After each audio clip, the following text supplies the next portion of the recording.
إن الله وملائكته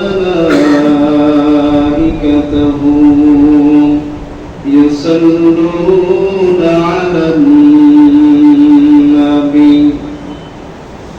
يا أيها الذين آمنوا صلوا عليه وسلموا تسليما اللهم صل على محمد وعلى آل محمد كما صليت على إبراهيم وعلى آل إبراهيم إنك حميد مجيد اللهم بارك على محمد وعلى آل محمد كما باركت على إبراهيم وعلى آل إبراهيم إنك حميد مجيد بلغ العلا بكماله سنة جميع خصاله صلوا عليه وآله بلغ العلا بكماله كشف الدجى بجماله حسنت جميع خصاله صلوا عليه وآله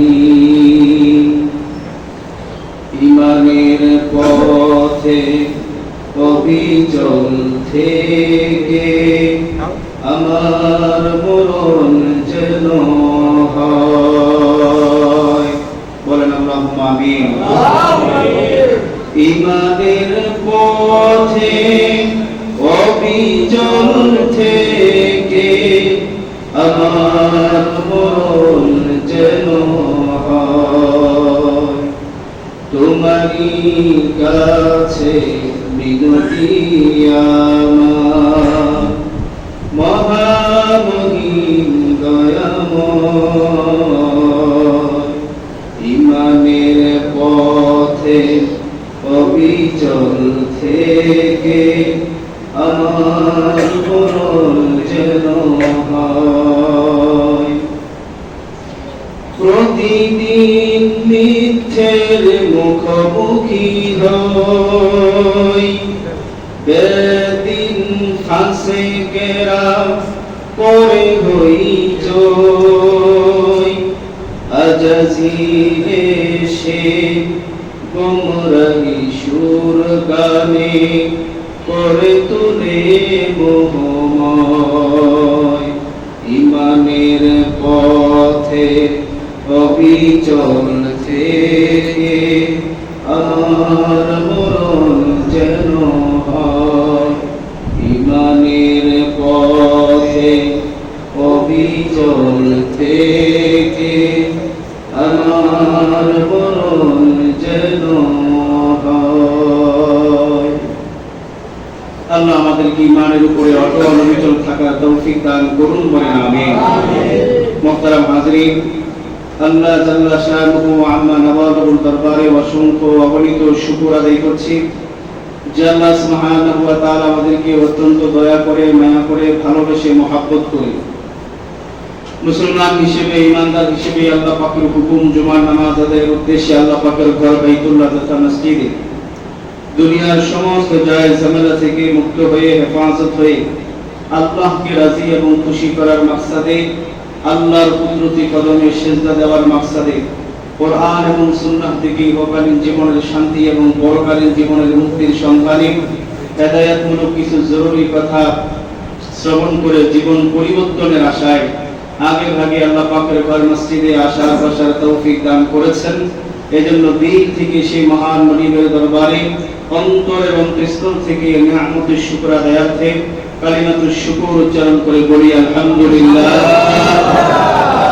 অসংখ্য অগণিত দুরূদ ও সালাম প্রেরণ করছি বিশ্ব মানবতার মুক্তির দিশারি সাইয়্যিদুল মুরসালিন রাহমাতুল লিল আলামিন শাফিউল মুজনাবিন জনাবে মুহাম্মদুর রাসূলুল্লাহ সাল্লাল্লাহু আলাইহি ওয়াসাল্লামের উপর মাগফিরাত কামনা করছি। অত্র এলাকা থেকে আমার যে সমস্ত ভাই এবং বোনেরা চিরবিদায় নিয়ে ঈমানের সাথে যে যেখানে 3.5 হাত মাটির নিচে কবর জমিনে শায়িত, আল্লাহ রাব্বুল আলামিন জুমার দিনের খাতিরে জুমার দিনের উসিলায় প্রত্যেকের কবরের আযাবগুলোকে maaf করে কিয়ামত পর্যন্ত নাজাতের ফয়সালা করে দিন, বলেন আমিন। আমার যে সমস্ত ভাই এবং বোনেরা বাসা বাড়িতে অথবা হসপিটালের বেডে দেশে অথবা বিদেশে যে যেখানে অসুস্থ অবস্থায় কষ্ট পাচ্ছেন, আমরা আল্লাহ তাআলার কাছে তাদের শিফায়ে আজিলা কামিলার জন্য দোয়া করি। আল্লাহ রাব্বুল আলামিন সকলকে সিহহাত ও আফিয়াতের জিন্দেগি নসিব করেন, বলেন আমিন। আমার যে সমস্ত ভাই এবং বোনেরা বিভিন্ন পেরেশানির মধ্যে আছেন, ব্যবসায়ী ভাইয়েরা ব্যবসা নিয়ে পেরেশানিতে, বাড়িওয়ালারা বাড়ি নিয়ে পেরেশানিতে, জমিওয়ালারা জমি নিয়ে পেরেশানিতে, সম্পদওয়ালারা সম্পদ নিয়ে পেরেশানিতে, আমরা সবার জন্য দোয়া করি আল্লাহ রাব্বুল আলামিন সকলের দুশ্চিন্তার পেরেশানি আল্লাহ রাব্বুল আলামিন দূর করে দেন, বলেন আমিন। সর্বোপরি আমরা আল্লাহ পাকের কাছে দোয়া করি আল্লাহ রাব্বুল আলামিন এই আখিরি জামানায় আমাদেরকে ঈমানের সাথে থাকার, হেদায়েতের পথে চলার, সঠিক এবং হক নিয়ে বাঁচার তৌফিক আল্লাহ আমাদের সবাইকে দান করুন, বলেন আমিন। আমাদের এই সমাজটাকে বেদাত মুক্ত, বাতিল মুক্ত, ফিতনা মুক্ত, বিশৃঙ্খলা মুক্ত, যত ধরনের ফিতনা ফাসাদ আছে আল্লাহ রাব্বুল আলামিন সকল ধরনের ফিতনা ফাসাদ মুক্ত একটি সমাজ হিসেবে আল্লাহ এই সমাজকে কবুল করেন, বলেন আমিন। আমার প্রিয় ভাইরা, কোরআনুল কারীম থেকে একটি আয়াতে কারিমা বিশ্বনবী জনাবে মুহাম্মদুর রাসূলুল্লাহ সাল্লাল্লাহু আলাইহি ওয়াসাল্লামের অসংখ্য পবিত্র জবান বিস্তৃত হাদিস থেকে হাদিসের একটি অংশ আপনাদের খেদমতে তেলাওয়াত করেছি। আল্লাহ যদি তৌফিক দান করেন পঠিত আয়াত এবং হাদিসের আলোকে ঈমান সম্পর্কে কিছু কথা বলার তৌফিক আল্লাহর কাছে চাচ্ছি। আল্লাহ আমাকে হিম্মতের সাথে বলার, আপনাদেরকে আমলের নিয়তে কথাগুলো শ্রবণ করার তৌফিক দান করুন, বলেন আমিন। আমরা আমাদের জুমার আলোচনায় ঈমানের গুরুত্ব, তাৎপর্য, ঈমানি পরীক্ষা সম্পর্কে আলোচনা করছিলাম। গত জুমায় আমরা একটা কথা আপনাদেরকে বলেছিলাম যে পৃথিবীতে যার যা কিছু আছে, যে যত কামাই করতে পেরেছে, অর্জন করতে পেরেছে, চাই সেটা সম্পদ হোক, চাই সেটা ক্ষমতা হোক, চাই সেটা সম্মান হোক, যে যা অর্জন করতে পেরেছে, ঈমানের তুলনায় এগুলো সব হলো নগণ্য, তুচ্ছ। কিন্তু ঈমান হলো সবচেয়ে দামি, শ্রেষ্ঠ এবং একমাত্র সম্পদ। এটা হলো মুমিনের কাছে, সবার কাছে না। যিনি মুমিন, এই মুমিনের কাছে ঈমানের দাম এই দুনিয়ার চেয়ে বেশি। সুবহানাল্লাহ। একজন মুমিনের কাছে ঈমানের দাম এই দুনিয়ার চাইতে অনেক গুণ বেশি। আর আল্লাহ রাব্বুল আলামিনের কাছে একজন মুমিনের ঈমানের দাম কত? ওই আল্লাহর আরশে আজিমের চাইতেও বেশি। সুবহানাল্লাহ। ঈমানের দাম। আমার প্রিয় ভাইরা, যে খাঁটি মুমিন, মুমিনের ভিতরে আবার ভেজাল আছে। এই জন্য আল্লাহ রাব্বুল আলামিন ঈমানের পরীক্ষা নিয়ে থাকেন। ঈমানের পরীক্ষা নিয়ে থাকেন কেন?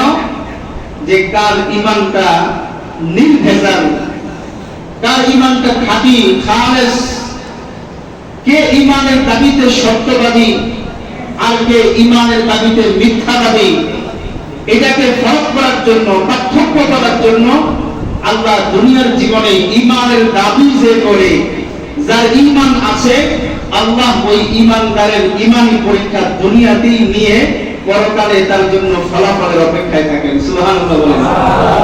যার ঈমানই নেই, যে এই পৃথিবীতে শ্রেষ্ঠ সম্পদ থেকে বঞ্চিত, ঈমানের দৌলত যে অর্জন করতে পারে নাই, এই সৌভাগ্য যার নাই, তার তো কোনো পরীক্ষাই নেই।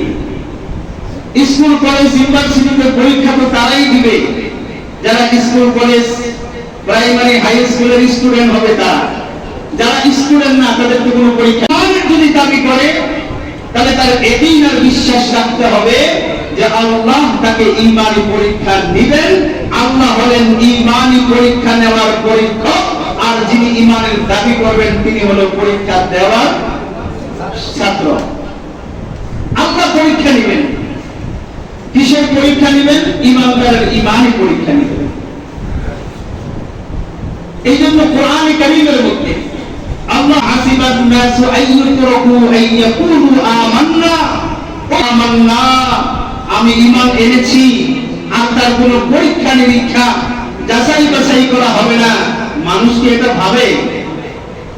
আল্লাহ প্রশ্ন করছে না হাসিবান নাস, মানুষ কি মনে করে যে মুখে দাবি করলো লা ইলাহা ইল্লাল্লাহ, মাথায় টুপি লাগাইলো, গায়ে পাঞ্জাবি লাগাইলো, মুখে মিসওয়াক লাগাইলো, নবীর সুন্নাত রাখলো, মাথা থেকে পা পর্যন্ত দিনদারি দিয়া ভরা, আর আল্লাহ তোমার পরীক্ষা নেবেন, এটা কি মানুষ ভাবে?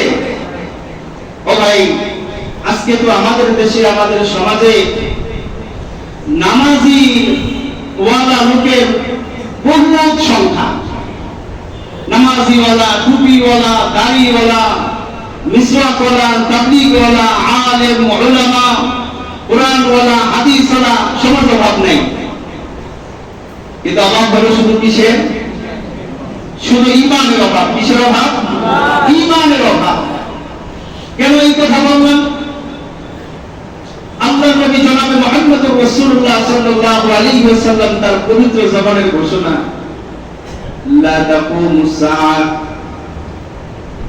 কিয়ামত হবে না। কে বলছেন? আল্লাহ রাসূল বলছেন লা তাকুমুস সাআহ, কিয়ামত ততক্ষণ পর্যন্ত সংঘটিত হবে না হাত্তা ইয়াকুলা আহাদুন আল্লাহ আল্লাহ, যতক্ষণ পর্যন্ত ওই আসমানের নিচে জমিনের উপরে একজন ঈমানদারকে এমন পাওয়া যাবে যে ঈমানদার শুধু বলবে আল্লাহ আল্লাহ আল্লাহ আল্লাহ আল্লাহ।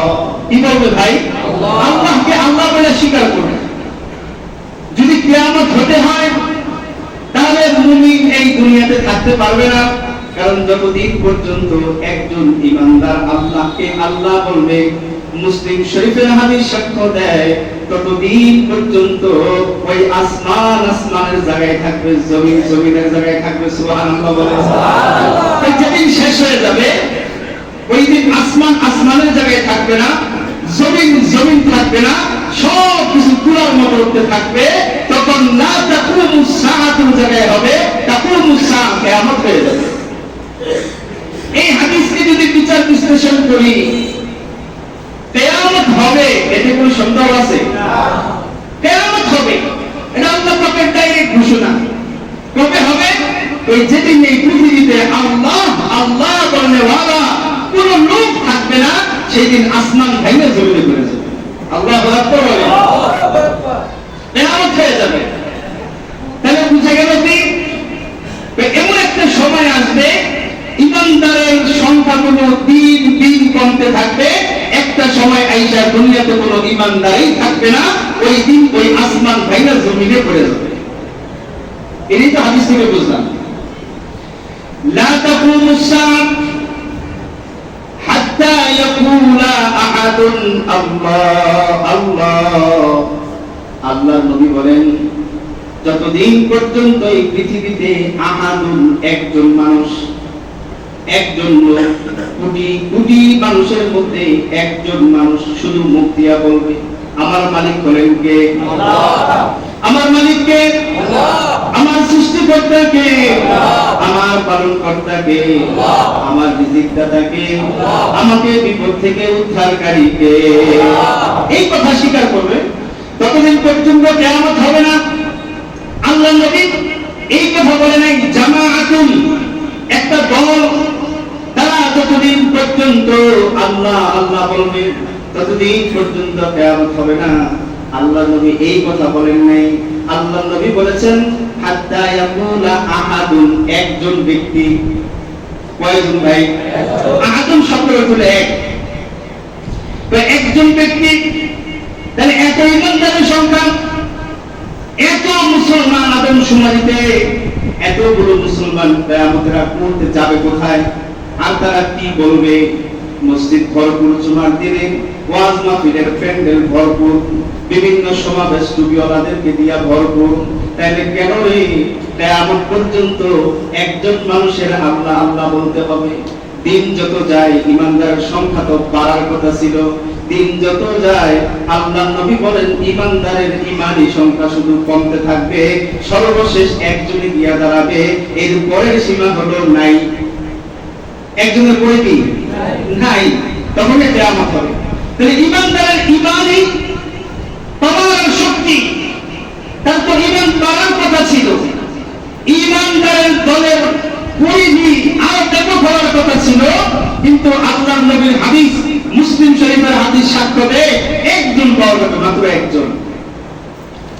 আমি আপনাদের কাছে জিজ্ঞেস করতে চাই, আজকের জুমায় যারা এখন উপস্থিত হয়েছে, কিছুক্ষণ পরে আইসা মসজিদের বারান্দায়, দোতলায়, তৃতীয় তলায় সর্বশেষ যে লোকটা আসবে, হিন্দু কেউ আসবে, অমুসলিম কেউ আসবে, আল্লাহকে মানে না এরকম কেউ আজকে জুমার দিনে আমাদের মসজিদে আসবে? সবগুলো কি ঈমানদার আর মুসলমান। আগে মসজিদ কি এই দোতলা, তিনতলা, এরকম চারতলা ছিল? আগে একতলা ছিল, শুনেছি বাসের উপরে। আমি এসে পেয়েছিলাম মনে হয় একতলা। কিন্তু আজকে মসজিদ কেন উপরে বাড়ানো হয়েছে? কথা বলেন, মুসলমান সংখ্যা বাড়ছে। তাহলে সিস্টেমটাই হলো এরকম, দিন যত যাবে দাঁড়িয়ালার সংখ্যা বাড়বে, দিন যত যাবে টুপিওয়ালা পাগড়িওয়ালার সংখ্যা বাড়বে, দিন যত যাবে নামাজিওয়ালার সংখ্যা বাড়বে। আল্লাহর নবীর হাদিস বলে দিন যত বাড়বে নামাজিওয়ালার সংখ্যা বাড়বে, টুপিওয়ালার সংখ্যা বাড়বে, কোরআনওয়ালার সংখ্যা বাড়বে, কিন্তু ঈমানওয়ালার সংখ্যা বাড়বে। নাউজুবিল্লাহ বলেন। লা তাকুমুস সাআহ হাত্তা ইয়াকুল আহাদুন আল্লাহ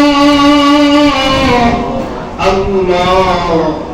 আল্লাহকে বলনেওয়ালা, আল্লাহকে ডাকনেওয়ালার সংখ্যাটা বড় কমে যাবে।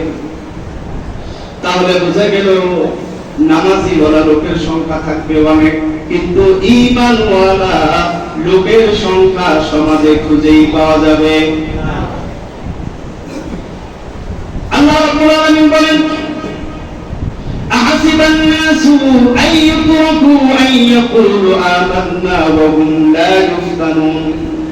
তুমি শুধু মুখে দাবি করলা লা ইলাহা ইল্লাল্লাহ, আল্লাহ ছাড়া কোনো ইলাহ নাই, তুমি মুখে দাবি করলা আমি ঈমান এনেছি, তুমি কি তোমার দাবিতে সত্যবাদী না মিথ্যাবাদী, এটার পরীক্ষা তোমাকে দিতে হবে। ওয়ালাকাদ ফাতান্না আল্লাযীনা মিন ক্বাবলিহিম ওয়ালা ইয়া'লামান্নাল্লাহু আল্লাযীনা সাদাকু ওয়ালা ইয়া'লামান্নাল কাযিবিন। আল্লাহ বলেন, বান্দারে ইতিপূর্বে আদম থেকে শুরু করে আখিরি জামানার পয়গম্বরের আগ পর্যন্ত যত নবী, যত রাসূল এবং তাদের যত ঈমানদার উম্মত ঈমান দাবি করছে, আমি তোমাদের পূর্বে প্রত্যেককে, এমনকি প্রথম কাতারের ঈমানদার আম্বিয়া আলাইহিস সালাতু ওয়াস সালামদেরকেও আমি ঈমান পরীক্ষা দিয়েছি। আল্লাহু আকবার বলেন। আল্লাহ রাব্বুল আলামিন হযরত আদম আলাইহিস সালাতু ওয়াস সালাম থেকে শুরু করে আখিরি জামানার পয়গম্বর মুহাম্মদুর রাসূলুল্লাহ সাল্লাল্লাহু আলাইহি ওয়াসাল্লাম পর্যন্ত যত নবী, যত রাসূল, আম্বিয়া আলাইহিস সালাতু ওয়াস সালামদেরকে দুনিয়ায় পাঠাইছেন, সকলকে ঈমানি দাওয়াত দেওয়ার জন্য দুনিয়ায় পাঠাইছেন। আল্লাহু আকবার বলেন। ঈমানি দাওয়াত দাও, মানুষকে ঈমান শেখাও, তাওহীদের দাওয়াত।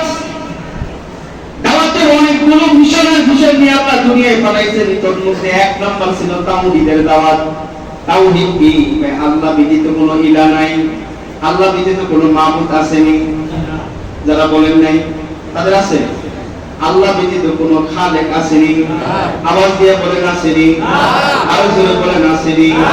এটাই তো হলো লা ইলাহা ইল্লাল্লাহ, আল্লাহ ছাড়া কোনো ইলাহ নাই। হযরত আদম আলাইহিস সালাতু ওয়াস সালাম দাওয়াত দিয়েছেন। আমাদের প্রিয় নবী মুহাম্মদুর রাসূলুল্লাহ সাল্লাল্লাহু আলাইহি ওয়াসাল্লাম পর্যন্ত যত পয়গম্বর বিগত হয়েছেন, আল্লাহ সকলকে এই জিম্মাদারি দিয়েছেন। কোরআনে কারীমের মধ্যে আল্লাহ বলেন, ওয়া মা আরসালনা মিন ক্বাবলিকা মির রাসূলিন ইল্লা নূহি ইলাইহি আন্নাহু লা ইলাহা ইল্লা আনা ফা'বুদুনি।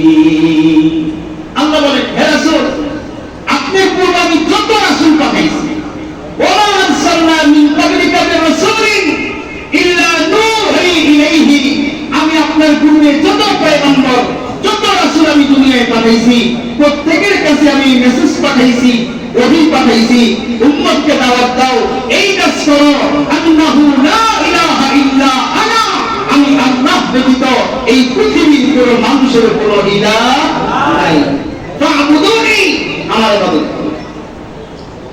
এই দাওয়াত দেওয়া শুরু করলেন।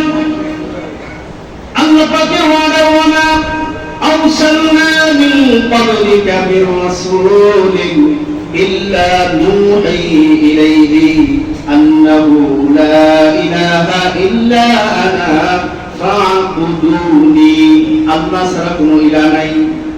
তাওহীদের দাওয়াত শুরু করলেন মানুষকে ঈমান বুঝানোর জন্য পয়গম্বর আলাইহিস সালাতু ওয়াস সালামরা সর্বাত্মক চেষ্টা করলেন, জীবন দিয়ে চেষ্টা করলেন, দাওয়াত দিতে গিয়ে মার খাইলেন, বস্তায় বন্দী হলেন, বিভিন্ন জুলুম আর নির্যাতনের শিকার হলেন। কোন পয়গম্বর কি ঈমানের দাওয়াত দেওয়া ছেড়ে দিয়েছিলেন? কেউ ছাড়ছেন না। ঈমানের দাওয়াত দিতেছেন।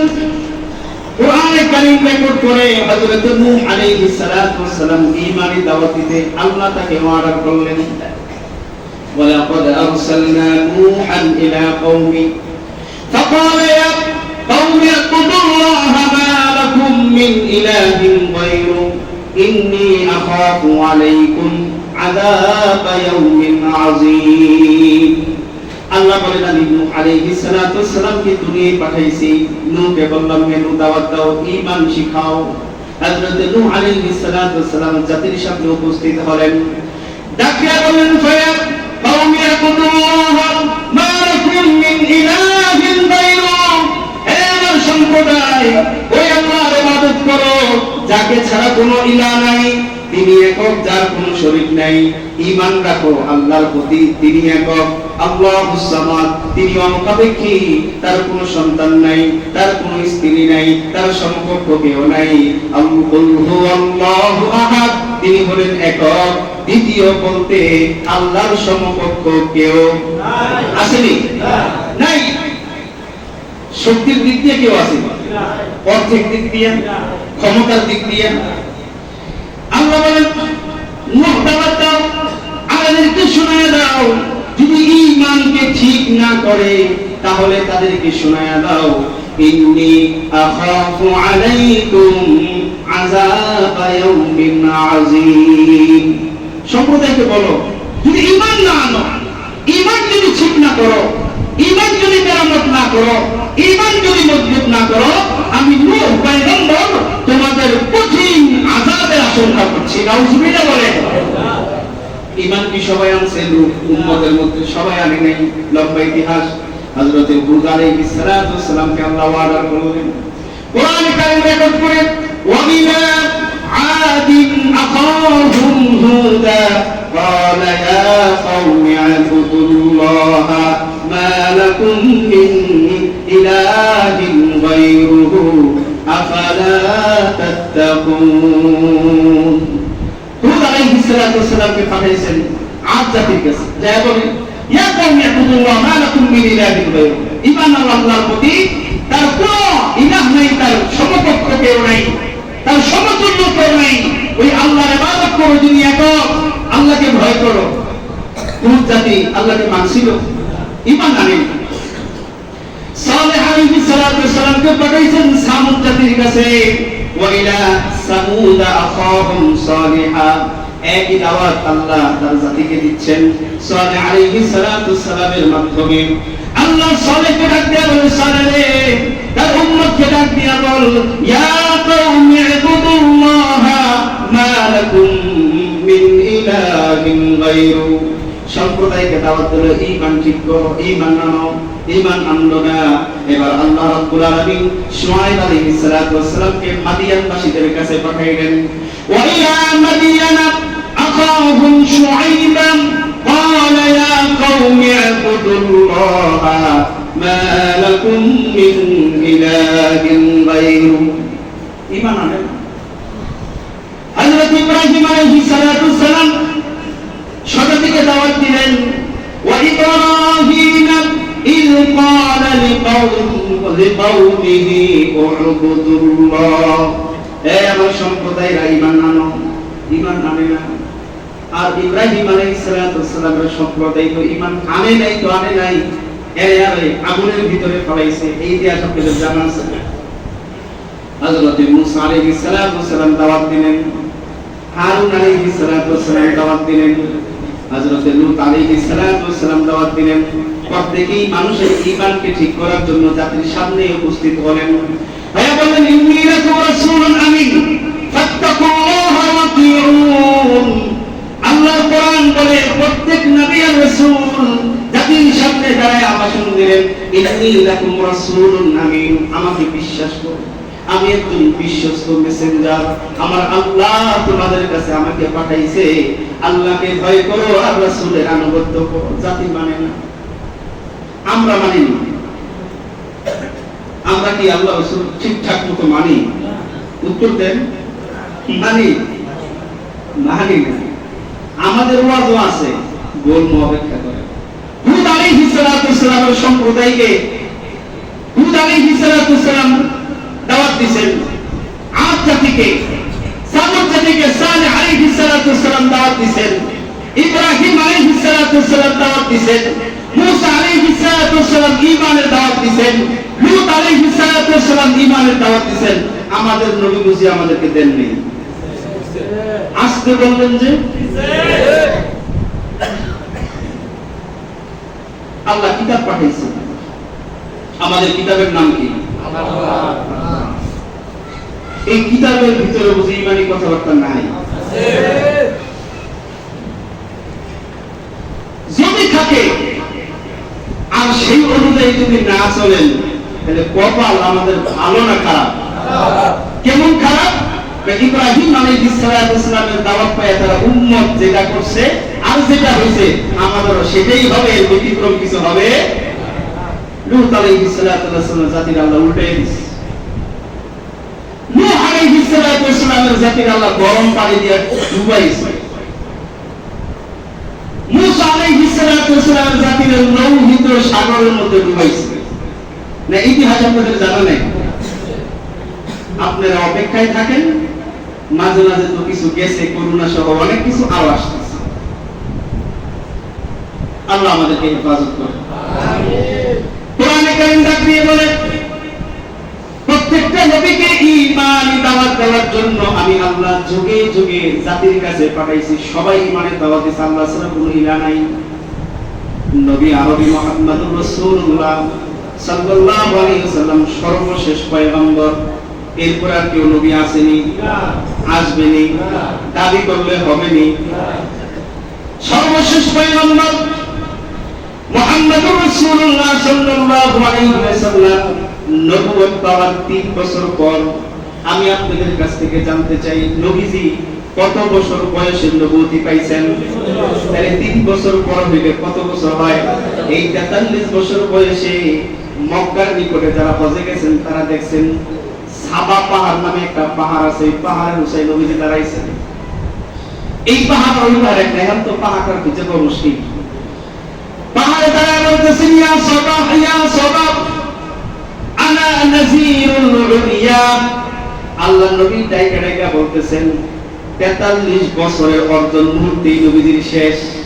এই 43 বছর পর্যন্ত নবীজির কোনো শত্রু ছিল না, সবাই নবীজির বন্ধু ছিল। নবীজির কাছে নিজের ঘরের আমানত রাখতো। আমরা যেমন টাকা পয়সা ব্যাংকে নিয়ে জমাই, এখন ব্যাংকগুলোও দেয় না। এরকম পরিস্থিতি আছে না নাই? হায় হায়, কি এক অবস্থা! ব্যাংকে টাকা জমাইছে, আর ব্যাংক থেকে নিজের টাকা নিজে উঠাবে, ওইটা উঠে দেওয়া হয়েছে।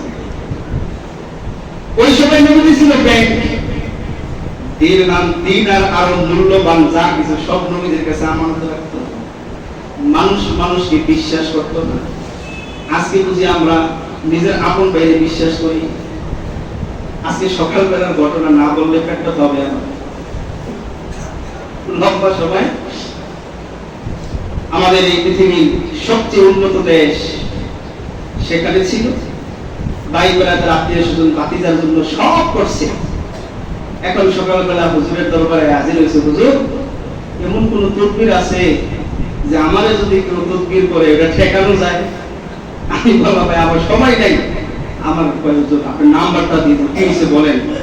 সারা জীবন যা কামাইছি আমার সব কি হয়েছে, ভাই খাইছে, ভাবি খাইছে, সব পাঠাইছে তাদের কাছে, ভাতিজারে নিছে, এখন ভাতিজায় আছে চাচাই ফকিরের বেশে রাস্তায় রাস্তায় ঘুরে।